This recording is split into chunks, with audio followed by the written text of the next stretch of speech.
Why do Americans feel so poor? This is an interesting question because if you look at things from a surface level, you might be a little bit confused. The US stock market is at an all-time high. Unemployment is at an all-time low. And corporate profits are, well, they're at an all-time high. But Americans still feel really poor.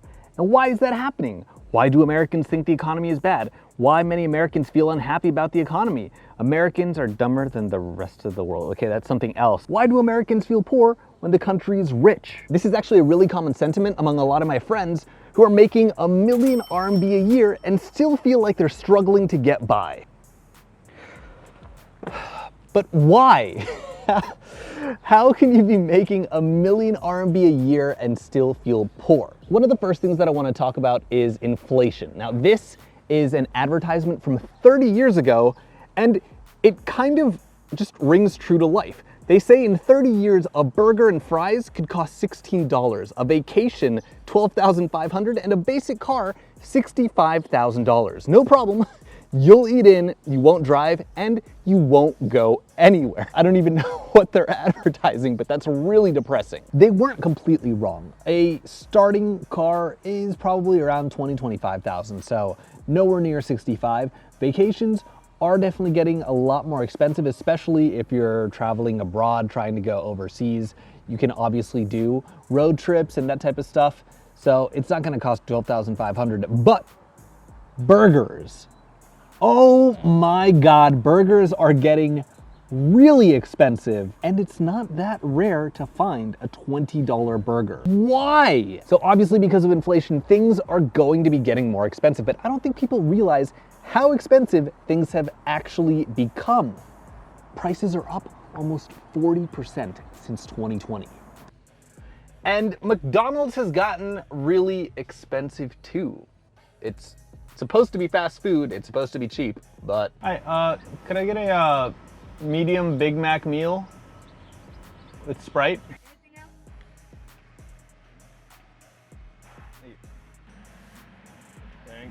Thank you. Thank you. Should you be eating this while you're pregnant? It makes me happy. 糖油混合物就是让人最开心的。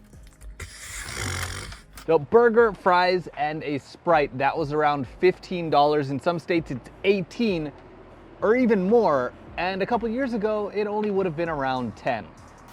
And that's just McDonald's. By the way, 如果你感觉现在听我说英文你还需要看字幕，那这个就非常正常，因为99%的人学英文的方式根本不对。那如果你想终于搞定英文，掌握好英文的听说读写4项，我们11合一英语急救包就可以帮你搞定一切，听力、口语、单词、发音、句型，还有商务写作，再加上我们给你准备一个90天个性化的学习计划。看下面的链接，马上就开始。 Seriously, how much have fast food prices increased in the last 10 years?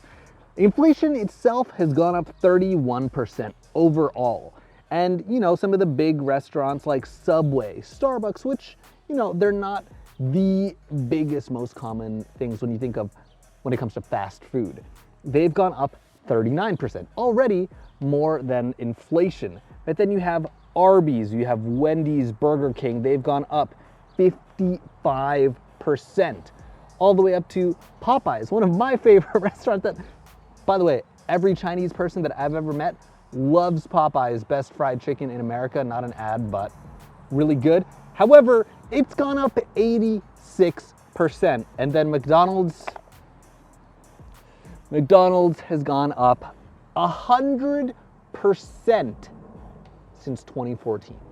Fast food is supposed to be cheap. I blame DoorDash. McDonald's never believed anyone would pay $20 for a Big Mac until people did. And I think this is the crux of the issue because companies have been pushing the limits of what customers are willing to accept since the start of the pandemic because supply chain issues and all those type of things made it so prices had to go up. But since things have been getting better, the supply chain has recovered, prices are coming down, at least for the suppliers. But what about for us?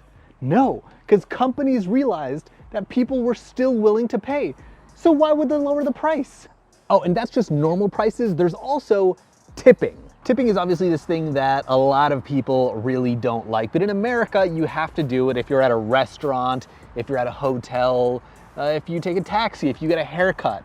But recently, it's been getting a little bit ridiculous. Leave a $9 tip on a hotel booking. So leave a $9 tip for saving you $85.08. No, I'm not tipping on a hotel booking website. And people are asking, who even gets the tip? Is it the programmers? Is it the support staff? The answer is very simple. The server, of course. And like I said, it's just starting to get a little bit ridiculous because you just don't know who's gonna ask you for a tip. And if you don't tip well, this restaurant here, Bay Street's Shitty Tippers, they've got Italy, Oreo, Connor, Keith Rufus, BLK, Black Kyle. They're actually publicly shaming people for not giving a good tip. And I do think that if you're spending $488, you need to leave a tip. If you're spending $80, it doesn't matter how much money you're spending, you should be leaving a tip because it doesn't just go to the waiter, it goes to the busboys, it goes to the chefs, it goes to everybody involved with cooking your meal. Even the hostess usually gets a little bit of that tip. But to publicly shame people, I think, is shameful in and of itself. And what a lot of people are saying is that if tipping is mandatory, why don't you just add it to the fucking bill? Isn't this coercion and therefore illegal? Well, no, it's not, but it is something that needs to get addressed and it needs to be fixed. And this one is actually my favorite. Would you like to give a tip?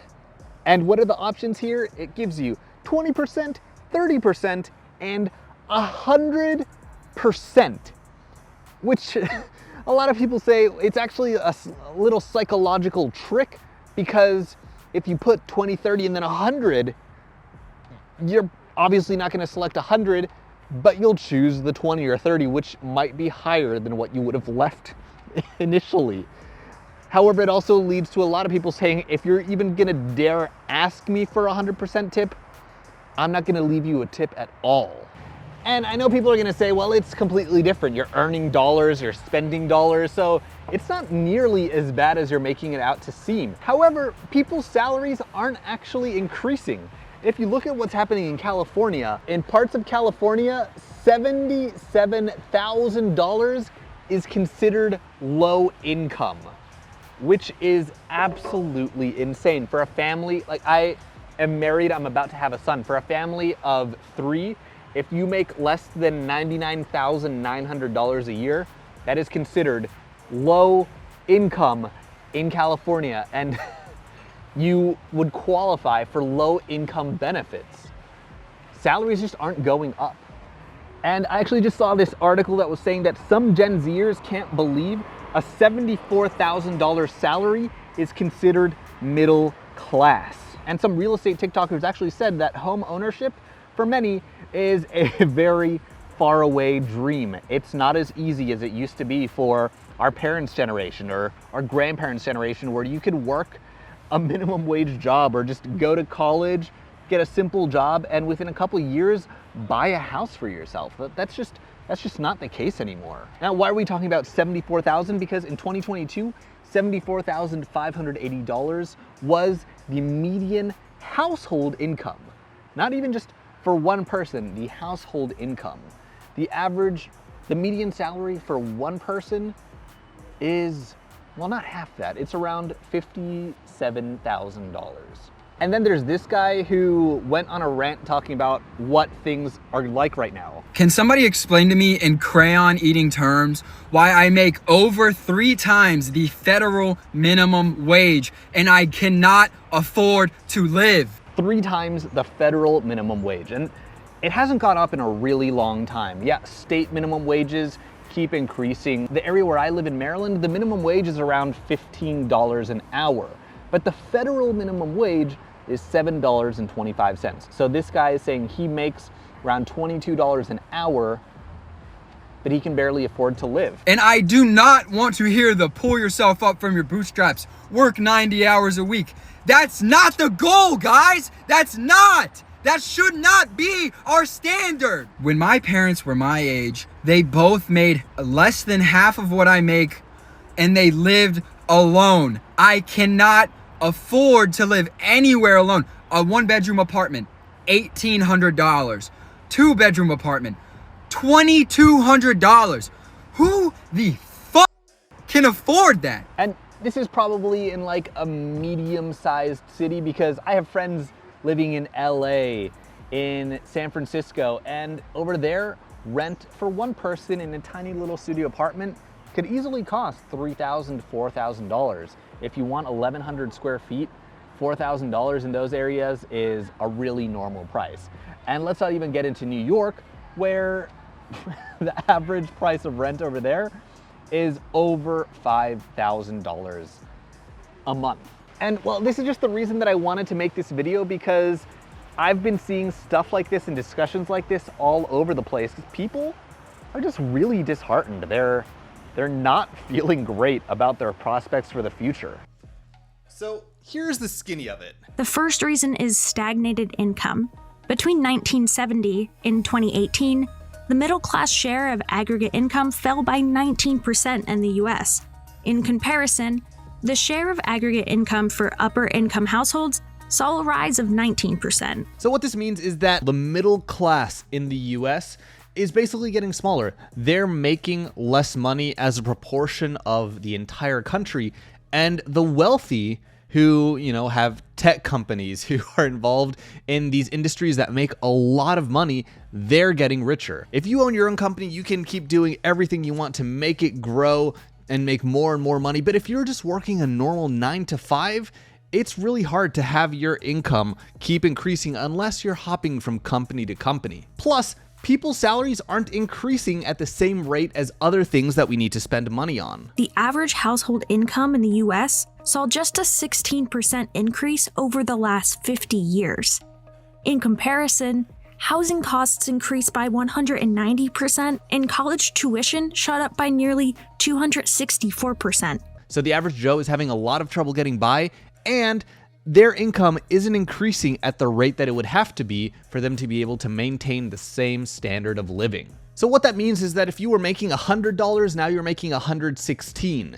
However, that $500 house now costs $1,500. And the cost of your tuition, which might have been $200, is now $800. I went to Santa Clara University, and when I started school in 2007, yes, I'm very old, it was $33,000 a year. By the time I graduated, it was $37,000 a year, and now it's over $50,000. People's salaries just aren't increasing at the same rate. So if you want to go to one of these schools, it's a lot harder now, and you either have to take massive student loans, you have rich parents, or you have to get a lot of scholarships, which not everyone can do. Now, obviously, there are a billion other factors at play, but that's just kind of the basics of what's going on. And I'm sure that once Xander, Xiao Pao, comes to the world, I'm going to see a lot more things that are going to be taking up a lot of my money. And if you want to be able to understand and talk about these things in English, 你可以看我们下面的链接11合一英语急救包，可以帮你搞定听力、口语、发音、句型、词汇、商务英语写作等等等等。所以如果你想终于掌握好英语，可以看下面的链接，马上就开始。See you guys next time.